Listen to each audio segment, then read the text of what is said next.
Hi, welcome to Chapter 1, Section 1.1. We're going to be talking about formulas, not Formula 1 racing, not the kind of formula that he or she gets, but this kind of formula. The formulas that you'll see everywhere and all the time, and is one of the most useful skills that you'll have from this course for the rest of your life, all sorts of places. And hopefully you'll look around you and you'll see formulas and you'll start thinking about the ideas we talk about here. Rearranging formulas. And that'll use some of the ideas from Chapter 0, so make sure you've gone through Chapter 0 and you're comfortable with all that before getting into this section. Okay, so one formula that you're probably really familiar with is A equals pi r squared for the area of a circle if it has radius r. So if I give you a particular radius, say 3, then you should be able to figure out the area of the circle. So pause the video and just write down what's the area of the circle if the radius is 3. Pause again. I'll remind you every once in a while to pause. Before you see me reveal the answer, you want to pause and make sure you've thought about it. Okay, so the area of the circle, if the radius is 3, we're going to put 3 in for the r there, and we're going to get pi times 3 squared. 3 squared is 9. I'm just squaring the 3. We're not squaring the pi. And we would normally write the number in front, so it's 9 pi. That's an exact answer. Mostly in this class, we'll want you to give us exact answers. Sometimes we will ask you to approximate that. So if I put that into my calculator, I get 28.274333388. So I don't want to write down all those digits, so what's reasonable? So maybe either 1 or 2 decimal places is reasonable. So it's 28.2743. So I'm going to round that to 0.3 and give it to 1 decimal place. And that's the approximate value. So sometimes you'll give it exactly. Mostly you'll give answers exactly. Sometimes we'll also ask for an approximate. So exact versus approximate. And that's using a formula. And you've used formulas before. And now what we want to go on is from saying, okay, can I put numbers into the formula to can I rearrange the formula? So if we're rearranging the formula, we could rearrange the formula with some numbers in place of variables, and maybe you don't know all the numbers. Here, let's do one more example with some numbers. So what if we know the area is 6? What's the radius? So I'm giving you that the area is 6. What's the radius? So we're going to replace area with 6, and we want to rearrange and solve that for the radius. So we have that 6 equals pi r squared, and we want to solve that for the radius. So pi is a number. It's one of those exact numbers, so kind of a weird looking number. So I can divide by pi. 6 divided by pi equals r squared. And so, but I just want the radius, so what am I going to do? I'm going to square root. Normally I'd work down the page. I'm out of room there, so I'm going to move across here. Okay. So we're solving this for r equals square rooting. So I'm going to get a plus or minus the square root of 6 over pi. Of course, hopefully you're saying, but wait, it's a radius. So what do I know? Since it's a radius, it's not going to be negative, so I can cross it off. But you want to think, I'm square rooting. I should get a plus or minus. So put that there first and then decide if you can get rid of it. Here I know radius has to be a positive, and so I conclude that the radius is equal to the positive, and then I don't have to write a plus, 6 over pi. That's again an exact value. Do you want to also approximate it? Then what do? Put it in your calculator and round it. So previous page I rounded to 1 decimal place.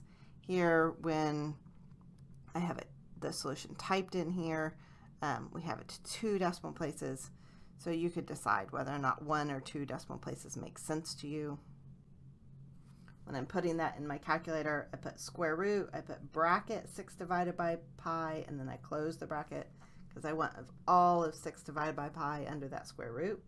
Or you do 6 divided by pi first, enter, and then square root the answer. And I get 1.38197, etc. So again, if I round that to 1 decimal place, I would have 1.4. So we get 1.4 to 1 dp. And that's my approximate solution. Okay, so that's working with numbers, but often we could just rearrange that if the a was there and left the a there instead of the 6, and then we just wouldn't be able to put it into our calculator in the end. And that's often what we do with formula. You want to rearrange and work when everything is a variable. And that's what we're going to look at for the rest of this section. Okay, so we're going to be manipulating formula. And often the way we say it is we're saying make a particular variable the subject of the equation, or write one variable in terms of the other variable. Manipulating equations is one of the most important skills, as I've said. You want to be able to rearrange the equation so that the variables you want is on its own side, on one side of the equation. Usually we make that the left-hand side, but you have to remember with an equal sign we can flip sides, and it doesn't matter. So usually we'll do the left-hand side is equal to the number we're wanting at the end, or the variable we want in the end. So what steps would you go through to do that in general? So maybe think back to that example of a pi r squared. How are you going to solve that for r? What are the steps you're going through to make r the subject of the equation? The process is very similar to what you do to solve equations. So you want to think, what do I go through to solve equations? If I do something to one side, I have to do it to the other side. So that's one of your key elements to remember is if I'm moving something to one side, then you're going to use opposite mass operation. If you do something to one side, you do it to the other. So if I subtract 3 from one side, I need to subtract 3 from both sides. Or if instead of a 3, it's a L, I need to subtract L from both sides. And we want to work from the outside in. So you're kind of undoing the process, just like you are in solving equations, and you have to think, what happened last, undo that first, and then the next step, and then the next step. So working from the outside in, like you're peeling an onion, okay? So those are the key things we're going to keep in mind, and we're going to go through several examples where we do those 3 steps. Okay, so these are the 4 examples we're going to work through in the rest of this video. And what I'd like you to do is just pause on this page and try to work through each of these. Think through, what would you do? So in this first one, I have P equals 4L, that's an L, not a 1, 4L plus 3RK squared. And the goal is to make K the subject. So I want K equals and everything else on the other side of the equation. The next one, I'm wanting to make L the subject, and L is in there under that square root. And I'm wanting L on one side and everything else on the other side. This one, I'm wanting to make M the subject. And notice there's an M on both sides of the equation. So we need to figure out how are we going to get M on one side and everything else on the other side. And on this one, we want to make T the subject, and T is down there under the fraction. So how are you going to go about doing that? So pause the video, try them, see if you get stuck, or if you're good and you're going all the way through, then you can kind of fast forward over the video and you don't have to watch all the steps. Okay? If you're getting stuck, then you're going to watch a little more of the video, pause, watch a little more, try it on your own at each pause point, and really think through, why'd she do that? Why did I do something different? Why does that make sense? If you can't figure it out, send us an email or ask the question on stream, because other people will be having the same issues. So now you're going to pause the video before going on. Okay, so we're going to just have a look at this. We want to make k the subject. We notice that k is being squared. We have 3r multiplied by k, and then we have a 4l added to the 3rk squared, and it's equal to p. Remember, we're going to work from the outside in. So this is the in. This is where I'm trying to get to. We're going to work from the farthest away from that and then work our way in. If I do something to one side, I need to do it to the other side. And to move something to the other side, we're going to use the opposite operation.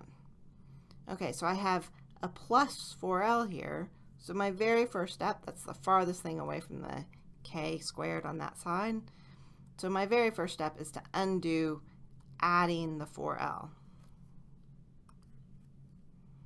So if I do it to one side, I want to do it to the other side. So I'm going to subtract 4l from both sides. That's my first step. So now, pause the video there. Maybe that's enough to get you going if you hadn't already, and work through what's it going to look like at the next step. Okay, so always thinking, what happens next? Can I do the next step by myself? So the result there is p minus 4l equals 3r k squared. So what am I going to do next? What's the next thing? Working farthest out from the k. Squaring is the closest. The next thing out is that k is multiplied by 3r. Opposite operation of multiply to get the 3r to the other side. Do it to one side, do it to both sides. So what's the opposite of multiplying? Dividing. So I'm going to divide both sides by 3r.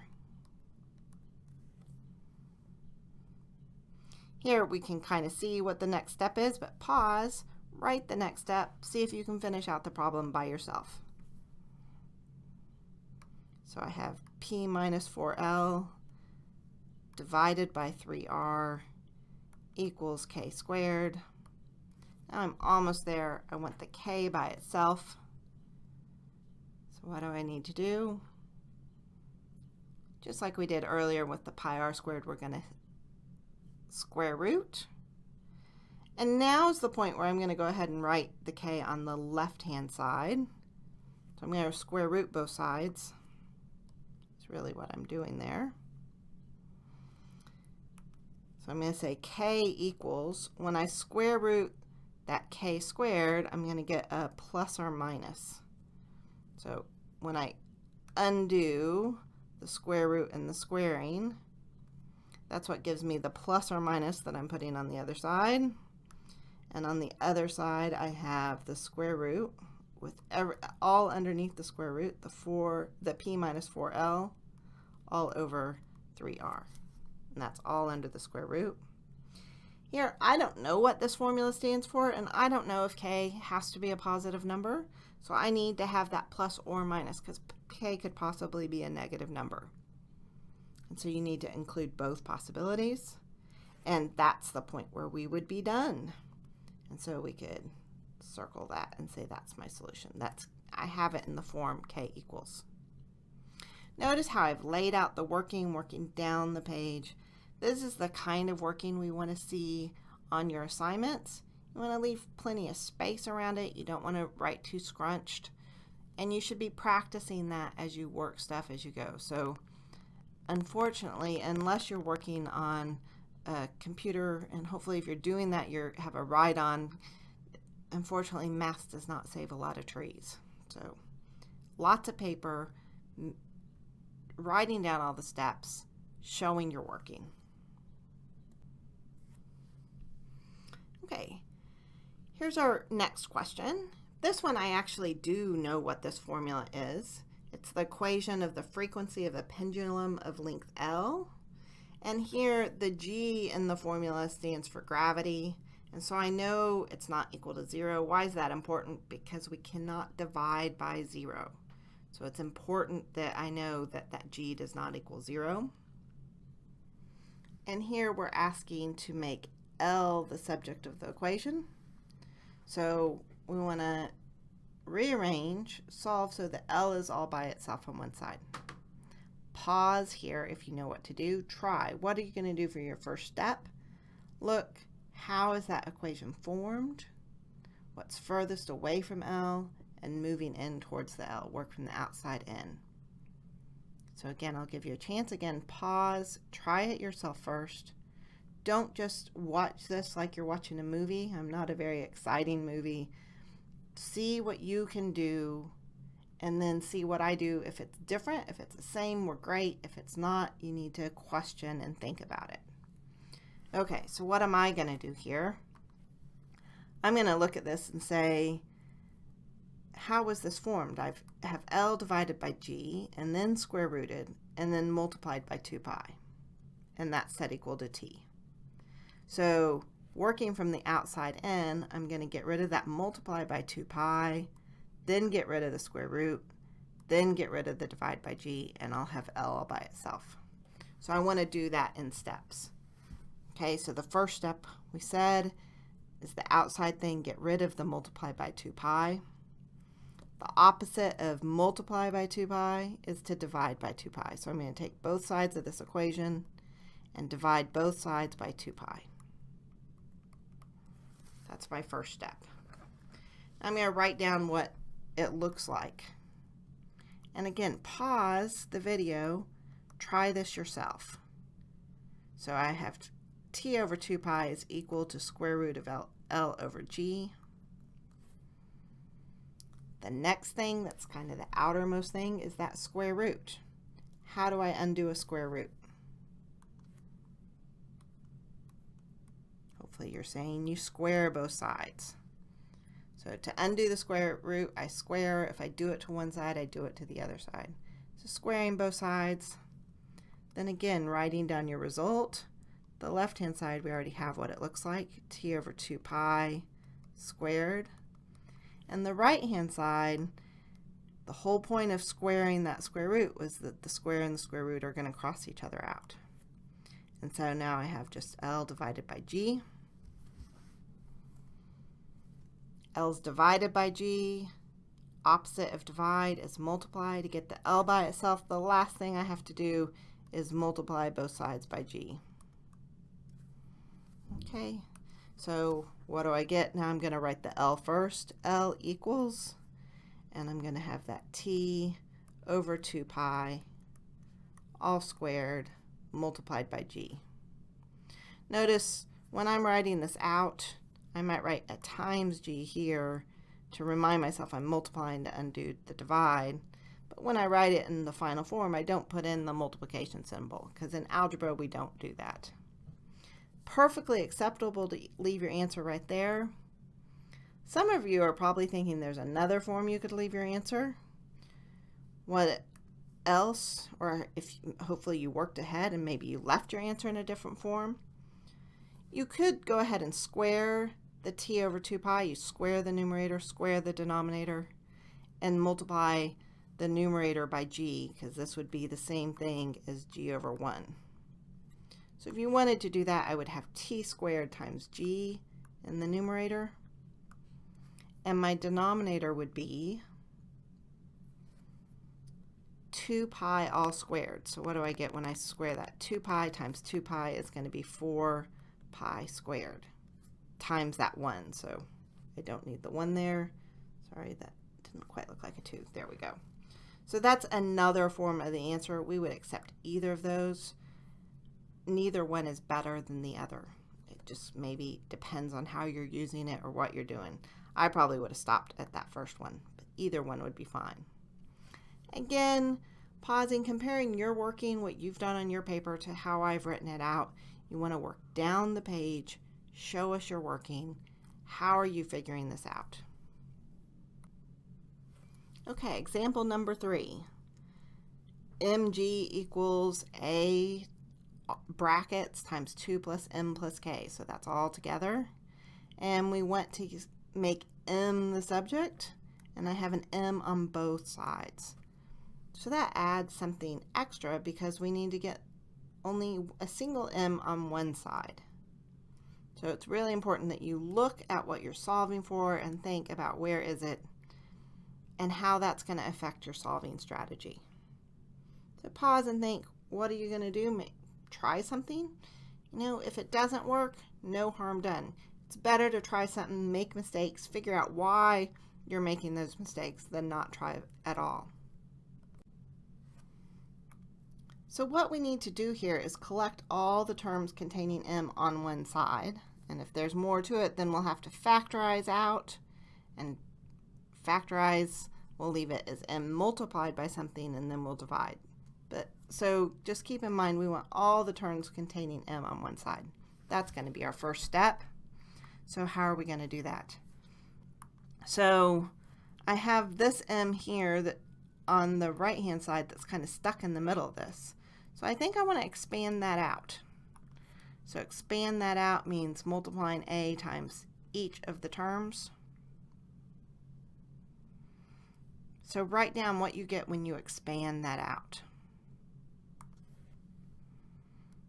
We'd get mg equals a2, or we normally would write 2a, plus ma, or am, plus ka. Guess I started writing a second, so it just came natural to go the whole way second. Okay, so now again, remembering our goal, we have more than one m, so we need to collect all the terms containing m on one side. Might as well make it the left-hand side. So what am I going to do? I'm going to subtract the ma over to the other side. So I'm going to, if I do it to one side, I'm going to have to do it to both sides. So I'm going to subtract ma from both sides.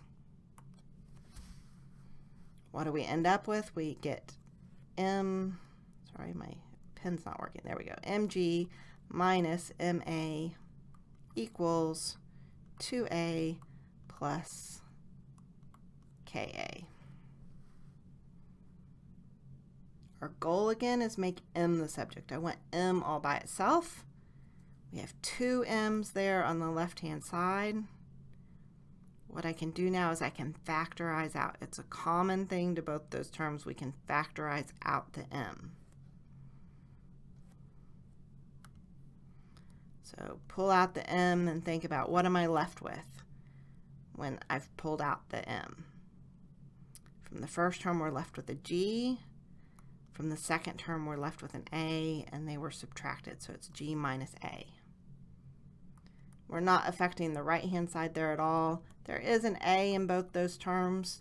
I could factorize it out, but there's no reason to, because our goal here again is making m the subject. It's about focusing on that m. Okay, going back, looking, I want m by itself. What's happening to the m now?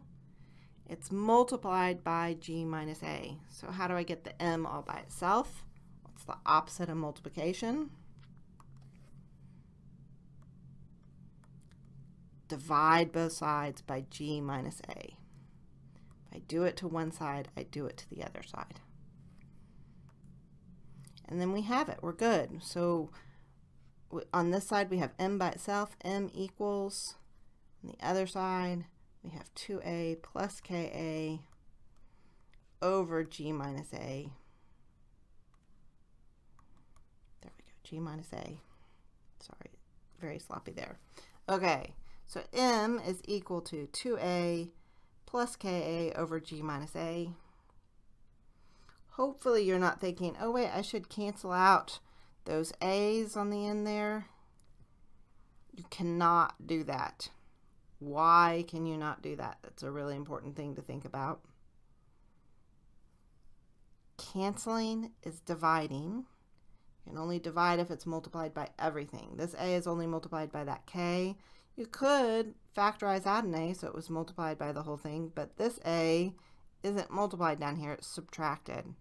So I don't have, so canceling is the same thing as dividing. So don't think you can cancel those a's, because that doesn't make any sense in this situation. So this is where we are. We've collected single m on one side, everything else on the other side. And we've gone through carefully using our steps.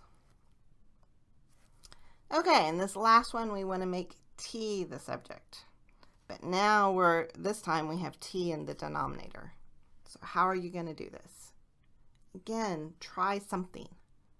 There's a bunch of different ways to do it. I'm going to show you one way, but it's maybe not the best way for you. There are multiple ways. So try something, see how you get. Move forward. One way to do the problem is to multiply by the least common denominators. So just get rid of having denominators at all. So take that whole thing and say, what could I multiply by so there'd be no denominators left? That would be the least common denominator of the whole thing. So change it from a fraction problem to something with no fractions. I've seen many students do this other ways. One of the common ways, and maybe that's where you already started, is simplifying because you have over here a subtraction of fractions. So maybe you've already made it t minus s over st. Well, and then you can multiply by the r and multiply by the st. That's another way to do it. That's not the way I'm going to show you, but it's perfectly acceptable. Okay, I'm going to multiply by the least common denominator. What is the least common denominator? Well, it's the thing that would make all those denominators go away. So in this case, the least common denominator, I'm going to need to have an s in it, and a t in it, and an r in it. So it's going to be str. Or I guess if I'd written it alphabetically, rst. So I want to multiply both sides by that. So just to write it so I can fit it in there better. So I'm multiplying 1s minus 1t by str. And I'm multiplying 2 over r by str. So multiply both sides by that least common denominator. Notice now what's going to happen. The right-hand side, it's pretty easy to see what's going to happen. You're going to cancel the r's. What are you going to do on the left-hand side? Well, hopefully you remember first to expand the str into the fractions and then simplify. So if I wrote that out, I'm going to end up over there with str over s minus str over t equal, and we already simplified the right-hand side there, 2st. So now what's going to simplify? Do that simplification before moving on. So we have now the s's cancel, and you have now that the t's cancel. So now you're left with something that has no fractions at all.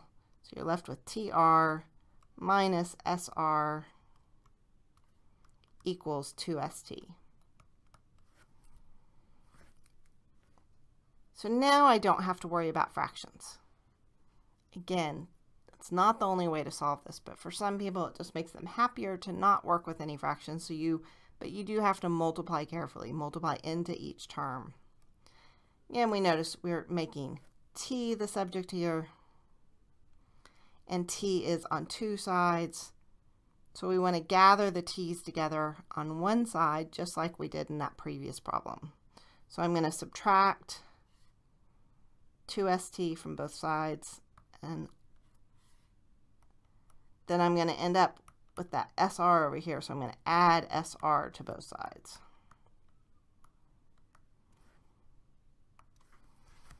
So the left-hand side, the minus sr and the plus sr are going to cancel. So the left-hand side, I'm just going to have tr minus 2st. And on the right-hand side, the 2st minus 2st cancels, and I'm just going to end up with sr. Very similar to that last problem we did, because what do we notice now is I have a t left in both, but they're on the same side, so what can I do? Hopefully you're yelling at yourself, or at least in your head, factorize, factorize. And you would be right, we can factorize out that t, and we are left with r minus 2s equals sr. And sorry, again, it's best to work down the page. I'm going to go across here so that we can fit it on one screen. I'm going to divide both sides by that r minus 2s, and we will end up with our t equals SR.